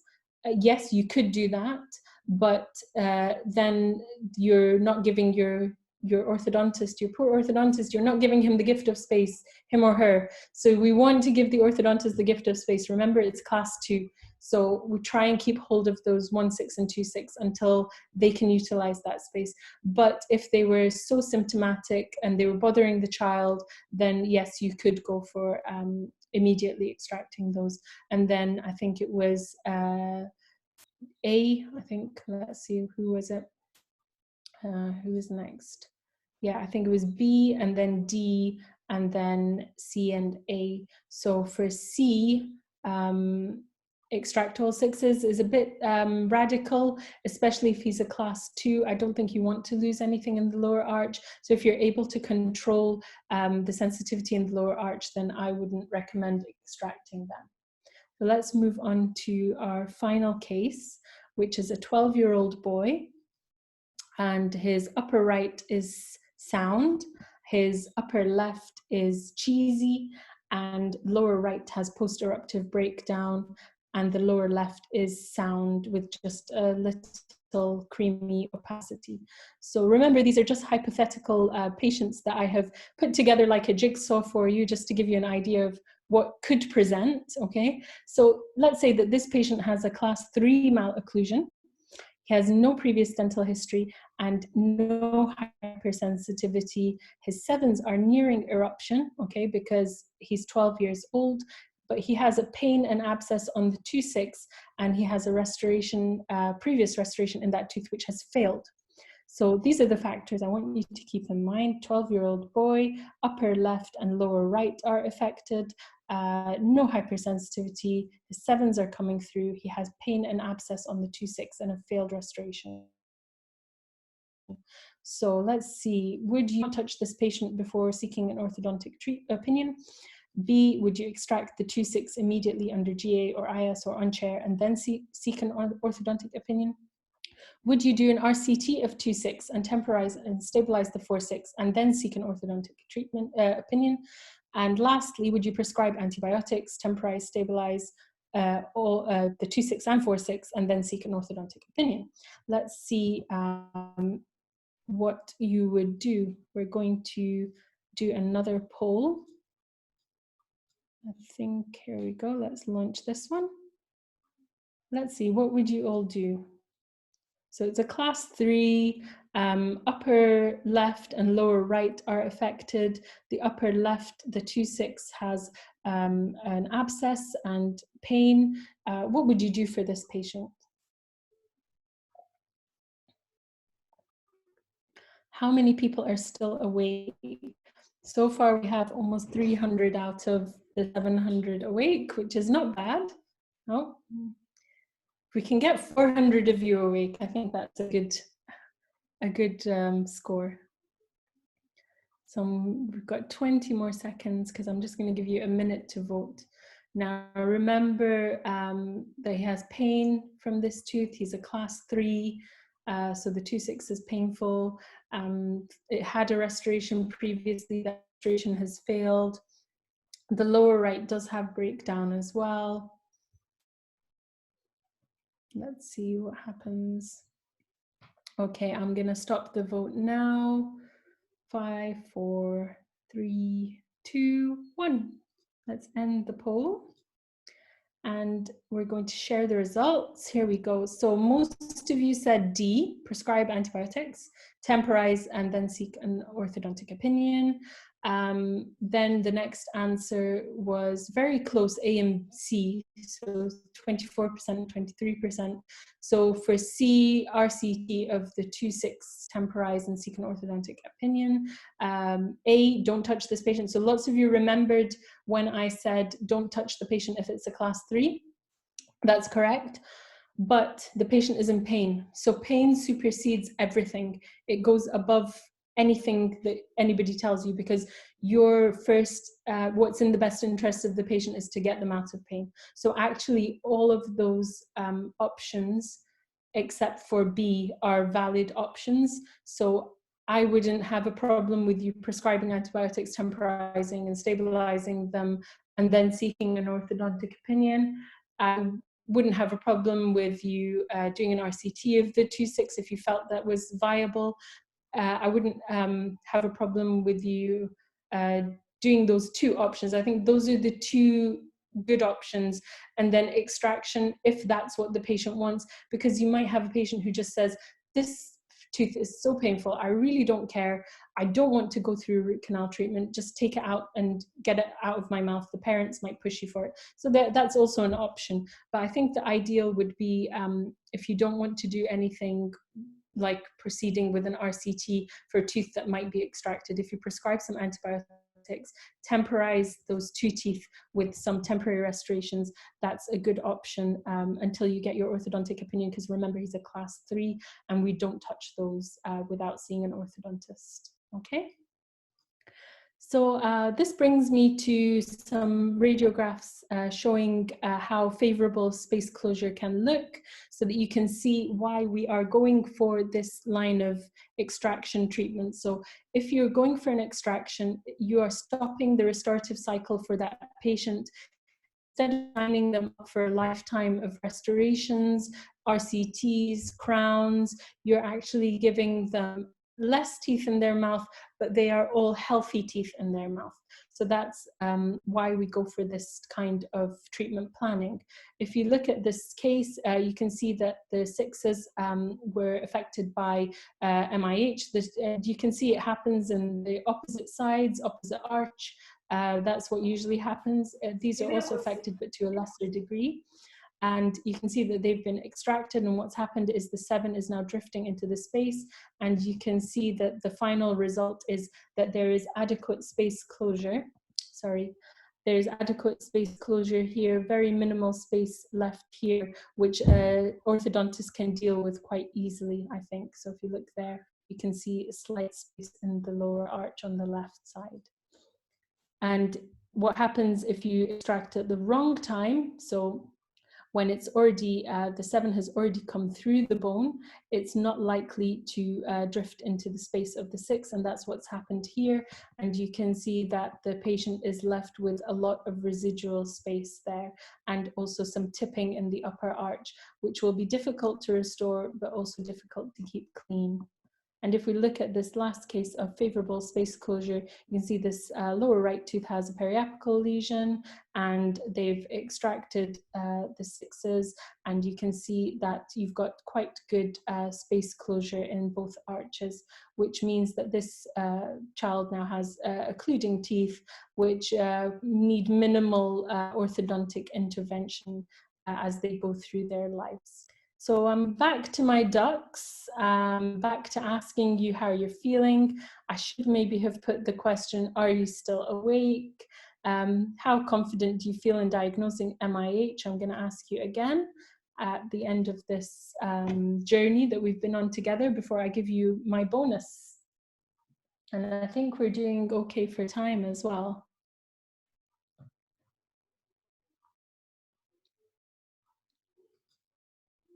Let's have a look and see what how everybody is feeling.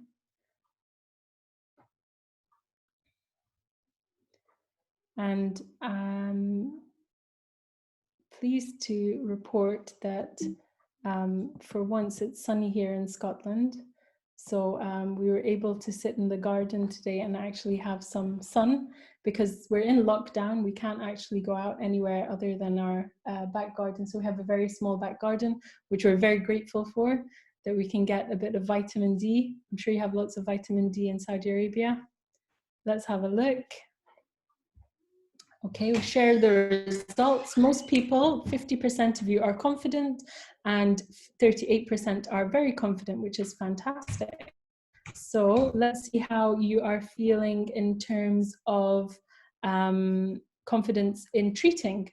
So after having my session, how do you feel about treating MIH patients? I hope you would feel a lot more confident in being able to tailor to the patient's needs. Let's have a look. I'm seeing lots of confidence, which is very encouraging.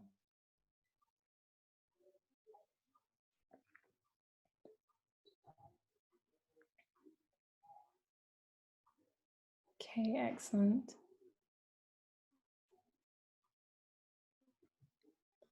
I'm going to end the poll quite quickly. More than half of you have voted, so half of you are awake, which is fine. I'm happy with that. It's a long webinar. So let's see, share the results, and you can see that most of you are confident or very confident, a few still unsure.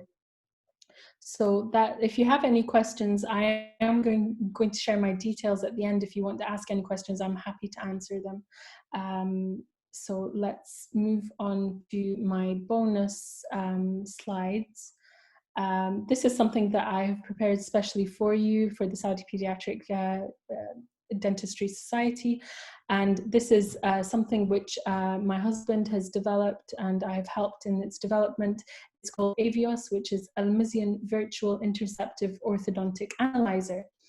And what this is it's a gift to you, firstly, and it's an open access web-based app, and it's developed to assist in screening patients who might require interceptive orthodontic treatment. And the reason why it's going to be so useful for you is because it does have a way of screening patients with the compromised first permanent molars. So if the link is there, and I'll share it with you all. If you go into Orthodontic Academy, you can find it. It's called AVIOS Analyzer. What happens is when you go into the website, it will open up this AVIOS Analyzer, which is free of charge to everybody, by the way. So no financial gain from this. It's just a public service.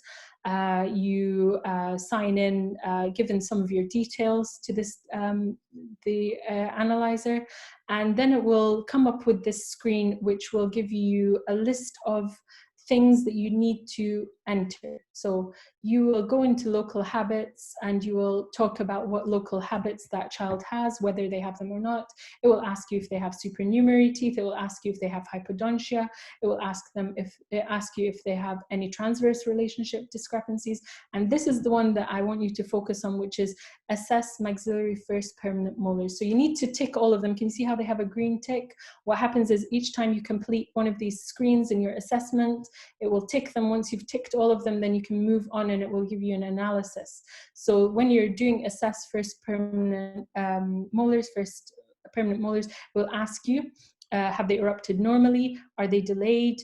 And then if they've erupted normally, it will say, do they have a good prognosis or a poor prognosis?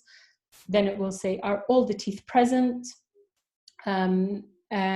If all the teeth are present, do you have a second molar root development at bifurcation level? Or is it later than bifurcation level or earlier than bifurcation level? So you just click on the option that you want, and it will move you on to the next question. So I chose for this one, second molar at root development later than bifurcation level. Then you have to say if the patient has pain or infection or no pain or infection. So once you've entered all those details, it will give you a result. And what it will say is, in terms of overjet, depending on what you entered in the details, it will give you advice on how to proceed. And then in terms of the maxillary first permanent molars, it will tell you how to proceed. So it might tell you to consult an orthodontist, or it might tell you to actually extract. So it gives you a nice summary of what to do for this patient. And at the end, you can enter a patient ID, which is not traceable, so just a number that is specific to your patient that you will understand. You can print it off, or you can email it to yourself or to your patient, or to your orthodontist that you're working with. So that is my gift to you, the AVIOS Analyzer, which you are free to use. It's available online, and it's open access, and it's free. Hopefully it will help guide you in triaging your patients for any required interceptive orthodontics. And that's the end of my talk. Thank you very much to everybody. Really privileged that you've joined me today, and please wash your hands. That's just to remind you why we're here, because of the coronavirus. And there's a nice website called Wash Your Lyrics, where you can choose your favorite song. Mine is from Frozen 2, and you can sing along as you wash your hands to your favorite song. These are my references, and this is how you can keep in touch with me. So thank you very much, everyone. And I think that... Thank you very much, Dr. Libby. That was really amazing. You're welcome. Thank you. Thank you so much. Actually, we have a lot of questions. It's actually 70 plus. I'm sure we cannot answer all of these questions. And if you don't mind, I will ask all attendees to contact you if they have any questions that we cannot answer at the moment. That's fine.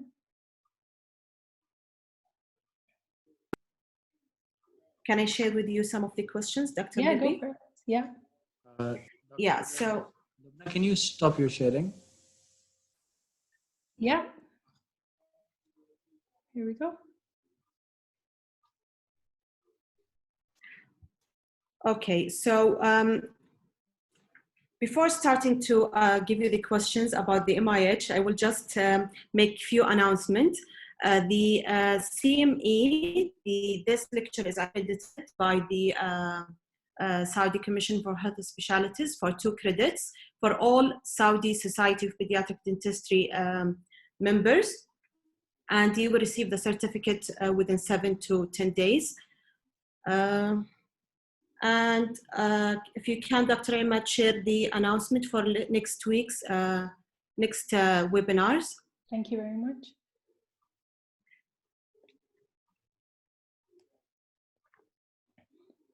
So we have around 14 minutes, hopefully, to answer some of the questions. So lots of questions. I will choose just the questions that were repeated by attendees. Some are asking, how can we differentiate between MIH and amelogenesis imperfecta?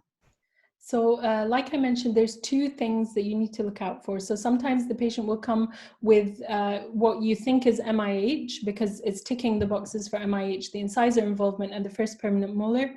But if you look at the palatal surface of the incisors, and you see demarcations on that surface, you see white opacities on the palatal surface, then that could indicate that it's actually amelogenesis imperfecta, because the pattern of demarcation in MIH doesn't usually spread to the palatal surface. So that's one indication. But the definitive thing would be to wait until the rest of the permanent dentition is erupted and to look at the canines to see if they also have similar markings, and the premolars and the second molar, if they also had the markings, then that is more likely to be amelogenesis imperfecta.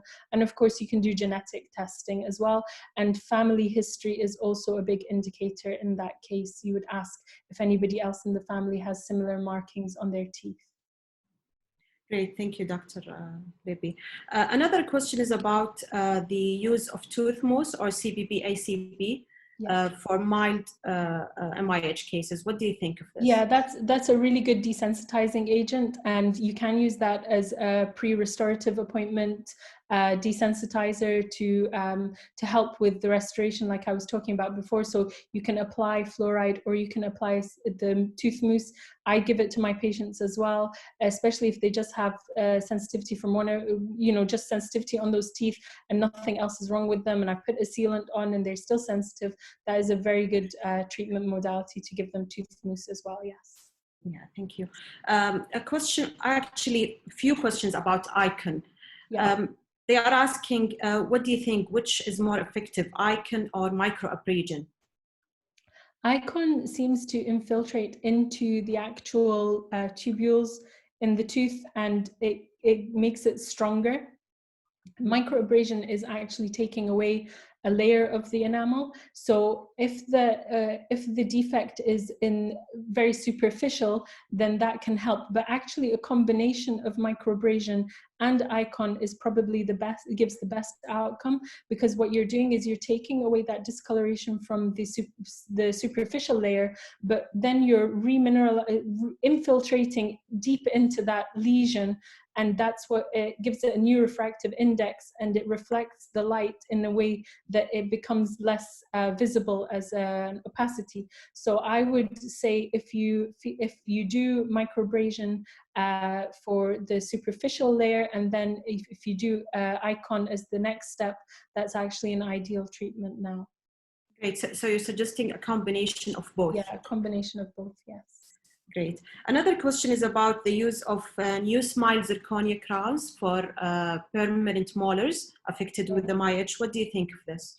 Yeah, I mean, if the patient is willing to have, it's all about treatment load. So to put the zirconia crowns on, you have to do preparation for the tooth. If the reason that you're putting on the crown on the tooth is because that tooth is hypersensitive, then it's going to be difficult to do your tooth preparation for the zirconia crown and keep the patient comfortable. So that's why I would tend to go for the stainless steel crown, which doesn't need any anesthetic, that kind of thing. So it comes down to patient wishes and parent wishes, and also their tolerance to treatment.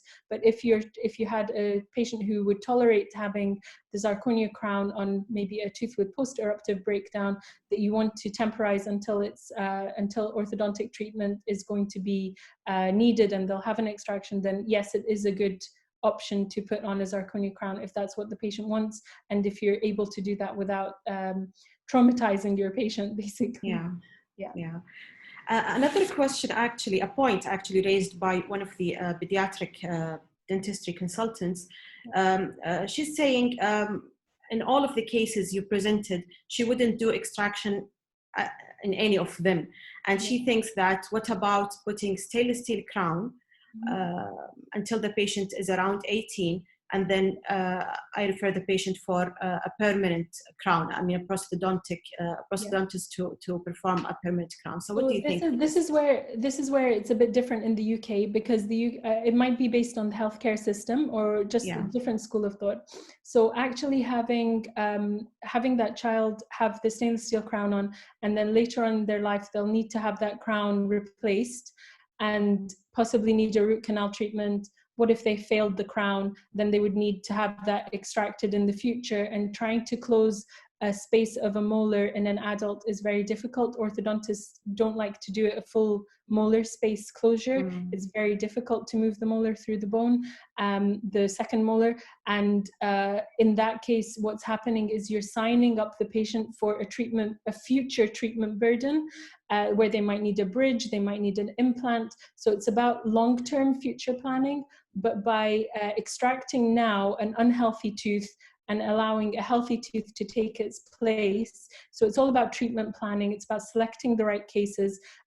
If you're allowing them to have a healthy dentition that is easier for them to care for and means less intervention in the future, that's kind of the treatment goals in the UK.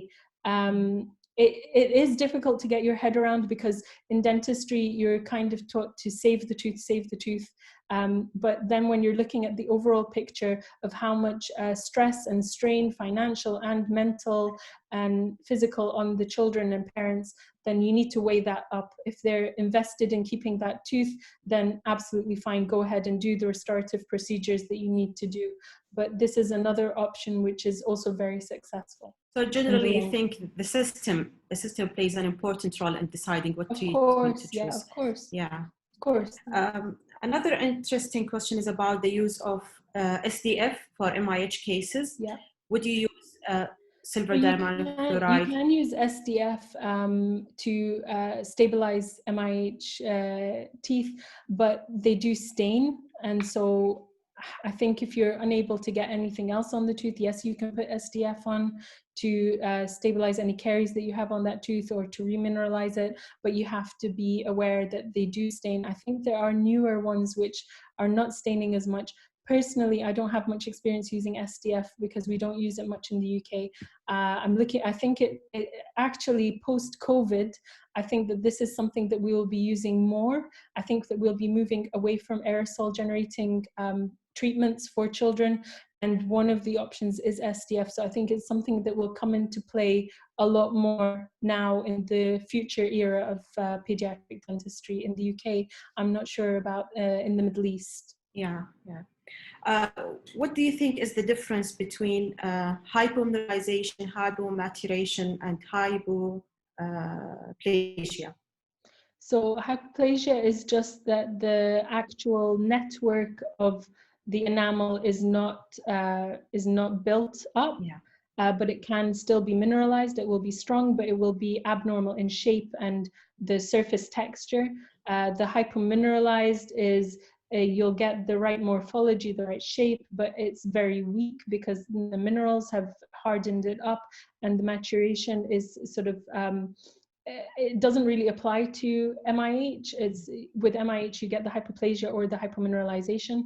In terms of treatment, it would affect treatment, I guess, because hypoplasia you've got a different morphology of the tooth, whereas with the hypomineralization it's just a weaker tooth. So you really can't say do X, Y, Z. It's looking at each tooth and deciding what it needs at that time, and it's ever changing, which is why these patients need to be monitored really regularly. Yeah, great, thank you very much. A question is about the what is your opinion about a broader MIH classification that was proposed by Dr. Al Ghanem 2018 in her paper, where she included the canines and premolars in the MIH classification? I'm not very familiar with that paper. I've heard of it, but I don't think that MIH by the name, it refers to molar and incisor hypominralization. I think that if going forward, if we start to do genetic testing and we can isolate a gene or something which is, you know, very specific to MIH, then we can, going forward, that will just become standard to do that test and to keep an eye on these patients before they, you know, before you even see the signs clinically. But until then, I don't think you can include premolars and canines, because that takes away the definition, the initial definition. And in I would say, all the cases that I see that are MIH, I don't see anything happening in the premolars and canines. So that's why it would probably be a differential diagnosis for something else. Yeah, I agree. Question is about the evidence regarding the timing, the ideal timing for extracting permanent molars, sixes. What is your opinion on this evidence? How strong it is? I mean, why would we say that this is an ideal timing where the bifurcation are calcifying? So they've done studies. How robust these studies are is negotiable. Is it ethical to go back and do more studies when most of the studies that have come out have said that this is the ideal time, and we're seeing the results visibly where there is spontaneous space closure?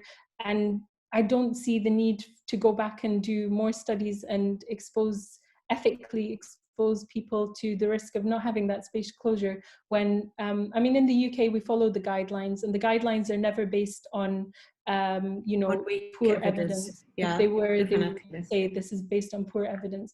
I think that when it's a guideline from the Royal College, I think it's something that you can rely on to be as robust as possible, as feasible ethically as well. Yeah, I agree. One more question, and then I think we should close.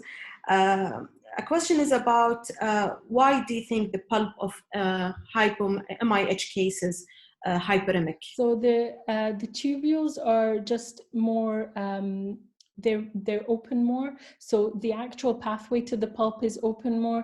And so they're getting more stimulus more regularly. So frequent stimulus of the pulp, because you've got that, the open tubules of the enamel, and that's what's frequently stimulating the pulp. And it's that, you know, repeated stimulus, which is making the pulp really hyperemic, really hypersensitive. So that's the reason why. Thank you very much. Actually, I don't want to stop. This is really informative and very rich webinar with lots of tips. Thank you very much for accepting our invitation. Thank you for having me. We hope to see you again in another event for the Saudi Society of Pediatric Dentistry. And thank you for all the attendees for joining us in this webinar. Thank you, everyone. And it was a pleasure. And I look forward to working with you again. Thank you so much. Thank you. Thank you very much. Thank you.